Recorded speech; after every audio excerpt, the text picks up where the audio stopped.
నమస్తే అండి. మన journey with Sai all tips ఛానల్కి స్వాగతం సుస్వాగతం. రోజు కూడా మన ఛానల్లో మన వరాహమ్మవారి గురించి తెలుసుకుంటూ ఉన్నాము. ఎన్నో పూజలు పరిహారాలు చేస్తూ ఉన్నాము. అలాగే ఈరోజు చూడబోయే వీడియో ఏంటి అని అంటే అండి, ఎలాంటి ఒక విషయాన్నైనా సరే మీ వశం చేయగలిగే అతి శక్తివంతమైన 3 అక్షరాల మంత్రం అండి వరాహి అమ్మవారి మంత్రం. నిజంగా చాలా శక్తివంతమైన మంత్రం. మీరు అనుకున్నదే అనుకున్నట్టుగా జరుగుతుంది. ఎలాంటి ఒక విషయాన్నైనా సరే మీరు మీ వశం చేసుకోవచ్చండి ఈ మంత్రం వల్ల. ఇలాంటి ఒక మంత్రాన్నండి మీరు నిజంగా ఎలాంటి వాళ్ళు ఉపయోగించాలి, ఎలాంటి వాళ్ళు ఉపయోగించకూడదు అనే విషయాన్ని కూడా ఈరోజు తెలుసుకుందాం. మీరు ఏదైనా ఒక విషయాన్ని మనసులో అనుకొని ఇంకా ఈ మంత్రాన్ని ఎలా అనుకోవాలనేది కూడా చెప్తానండి. అలా గనక చేస్తే నిజంగా మీరు ఇష్టపడే వాళ్ళని కానివ్వండి, ఒక మనీ పరంగా కానివ్వండి, ఏదైతే మీరు మీ వశం అవ్వాలి అని అనుకుంటున్నారో అది ఖచ్చితంగా జరుగుతుందండి. ఇంకా ఆ మంత్రం ఏంటి, ఎలా అనుకోవాలి అనేది ఈరోజు వీడియోలో తెలుసుకుందాం. ఇంకా వీడియోలోకి వెళ్ళడానికి ముందుగా మన ఛానల్ని ఎవరైతే కనుక కొత్తగా చూస్తున్నారో వాళ్ళు ప్లీజ్ సబ్స్క్రైబ్ చేసుకోండి ఫ్రెండ్స్. మీకు వీడియో నచ్చితే కనుక ఒక చిన్న లైక్ చేసి సపోర్ట్ చేయండి. మీ ఫ్రెండ్స్ అందరికీ కూడా షేర్ చేయండి. మనకు తెలిసిన స్వామీజీ ఒక ఆయన ఉన్నారండి. ఆయన జ్యోతిషం చెబుతూ ఉంటారు. వశీకరణ 100% చేస్తూ ఉంటారండి. ఆయన పేరు సుబ్రహ్మణ్యరాజు గారు. ఆయన కాంటాక్ట్ నెంబర్ 9347293375 అండి.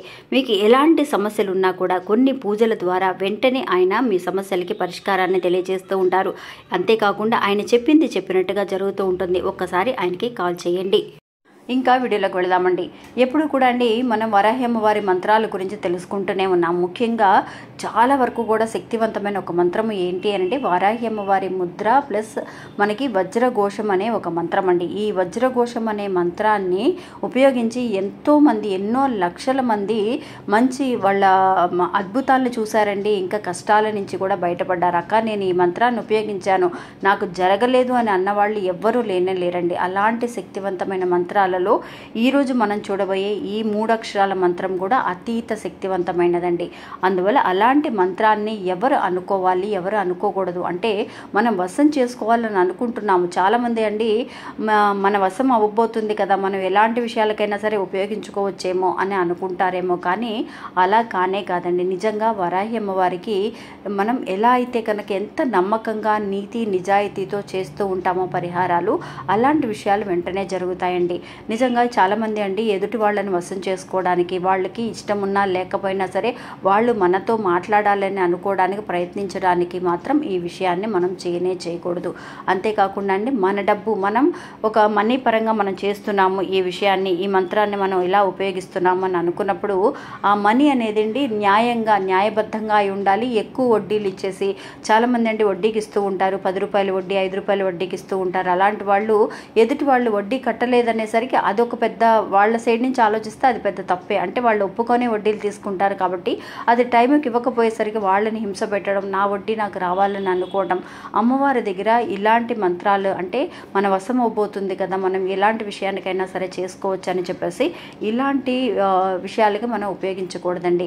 నిజంగా న్యాయపరంగా ఉండాలి, న్యాయబద్ధంగా ఉంటేగానే వెంటనే జరుగుతాయన్నమాట. ఇంకా సంతానం గురించి కానివ్వండి, మీరు నిజంగా ఏదైనా ఒక జాబ్ గురించి వెళ్ళాలని అనుకుంటున్నారు. చాలామంది అండి ఫారిన్లో నాకు జాబ్ దొరికితే బాగుంటుంది, చదువు కోసం ఉపయోగించుకోవాలని అనుకుంటున్నారు, నేను ఎన్నో రకాలుగా పరిహారాలు చేస్తున్నానక్క అని చెప్పి అనేవాళ్ళు ఉన్నారండి. ఇప్పుడు ఈ మంత్రాన్ని ఉపయోగించి మనం మంత్రాన్ని అనుకున్నా సరే 3 అక్షరాల మంత్రం అండి. మనకి ఎలాంటి ఒక కష్టం వచ్చినా సరే ఇలా కనుక ఈ మంత్రాన్ని ఉపయోగిస్తే నిజంగా 100% అండి ఎలాంటి ఒక విషయమైనా సరే మీ వశం అయిపోతుందండి. అనుకున్నది అనుకున్నట్టుగా జరుగుతుంది. ఇంకా ఎలా ఉపయోగించాలి అని అంటే మంత్రాన్నైనా సరే మీరు మామూలుగా అనుకోవచ్చు.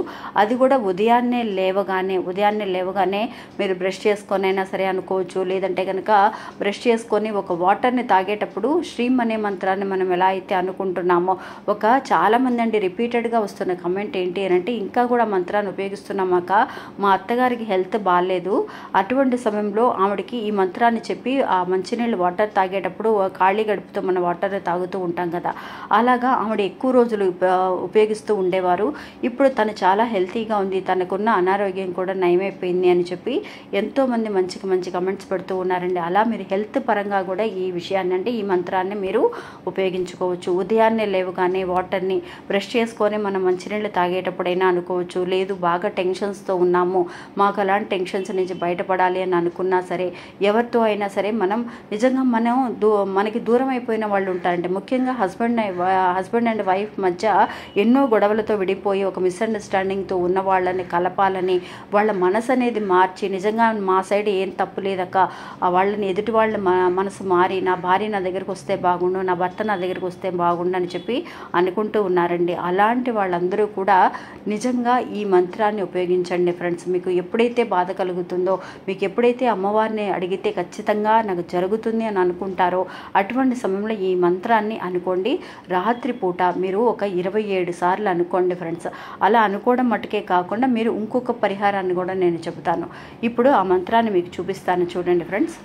మీకు స్క్రీన్ మీద కనిపిస్తుంది కదండి, ఓం శ్రీం ఎం అనే ఈ మంత్రం అండి. నిజంగా చాలా వరకు కూడా శక్తివంతమైన బీజాక్షరాలతో కూడిన వారాహి అమ్మవారి మంత్రం అండి. ఈ మంత్రాన్ని మీరు ఎన్నిసార్లు అయితే పఠిస్తారో నిజంగా ఎలాంటి ఒక నియమనిష్టలు అనేవి ఏమీ లేవండి. అంటే ఎలాంటి ఒక కష్టంలో ఉన్నా సరే, మీకు ఒక విషయాన్ని మీరు మీ వశం చేసుకోవాలని అనుకుంటున్నారు, ఒక గట్టి సంకల్పం చేసుకొని ఇది నేను చేయగలను అని చెప్పి అసలు మధ్యలో గ్యాప్ లేకుండా అది జరిగేంత వరకు కూడా వదలకుండా చాలా పట్టుదలతో చేస్తూ ఉంటారు కదా, అలా మీరు అనుకొని ఈ మంత్రాన్ని అనుకోవడం స్టార్ట్ చేయండి ఫ్రెండ్స్. నిజంగా వెంటనే అండి ఎలాంటి ఒక విషయమైనా సరే మీ వశం అవుతుంది.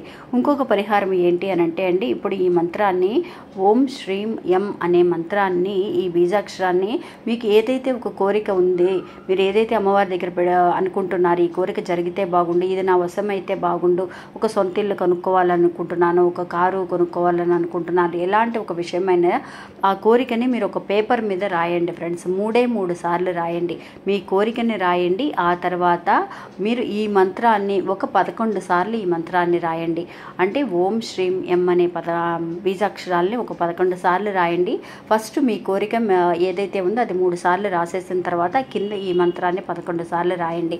అలా రాసేసిన ఆ పేపర్ని మీరు ఏం చేస్తారు అని అంటే మీ మనీ పర్సులో కానీ ఎప్పుడు కూడా మీరు క్యారీ చేస్తూ ఉండండి. అది మీ దగ్గర ఉన్నప్పుడల్లా మీకు అనిపిస్తూ ఉంటుంది, ఇది నేను సాధించబోతున్నాను, అమ్మవారు నిజంగా నాకు చేసిస్తారు, ఈ కోరికని తీరుస్తారనే నమ్మకం అనేది మీకు ఉంటుందండి. అందువల్ల అలా రాసి ఈ బీజాక్షరాన్ని కూడా రాసి ఆ పేపర్ని మీ పర్సులోనే పెట్టుకోండి, మీరు పాకెట్లో పెట్టుకోవచ్చు. మీరు బయటికి వెళ్ళే వాళ్ళు అయితే కనుక, ఇంట్లో ఉన్న వాళ్ళు లేడీస్ అయితే కనుక మీరు ఏదైతే కనుక ఒక పదే తీసి చూస్తూ ఉంటారో, అంటే మీ లేడీస్ కూడా మనీ పర్స్ అనేది ఉంటుంది, వాళ్ళు కూడా దాంట్లో పెట్టుకోవచ్చు, లేదంటే మీ బిరువాలో పెట్టుకోవచ్చు. ఏదైనా ఒక బుక్ చదివే బుక్ ఉంటే కనుక నిజంగా అండి చాలామంది కూడా వాళ్ళ బుక్స్ అనేవి మనం ఏదైనా మంత్రాలు చదివే బుక్స్ ఉంటాయి కదా, అలాంటి బుక్స్లో కూడా మన కోరికల్ని ఏదైతే ఉందో ఒక కోరిక, ఆ కోరికని కూడా ఆ పుస్తకంలో రాసి పెట్టుకోవచ్చండి. అమ్మవారి గాయత్రి మంత్రం ఉంటుంది, అలాంటి పుస్తకాలు ఉంటూ ఉంటాయి. అలాంటి దాంట్లో అయినా సరే మీరు ఇలా రాసి పెట్టి చూడండి ఫ్రెండ్స్. నిజంగా చాలామందికి అక్క నాకు మంచి రిజల్ట్ వచ్చింది అనేవాళ్ళు ఎంతోమంది ఉన్నారనమాట. ఇంకా ఇది అండి ఈరోజు మన వీడియో. ఈ వీడియో కూడా మీ అందరికీ నచ్చితే కనుక మీ ఫ్రెండ్స్కి కూడా షేర్ చేయండి.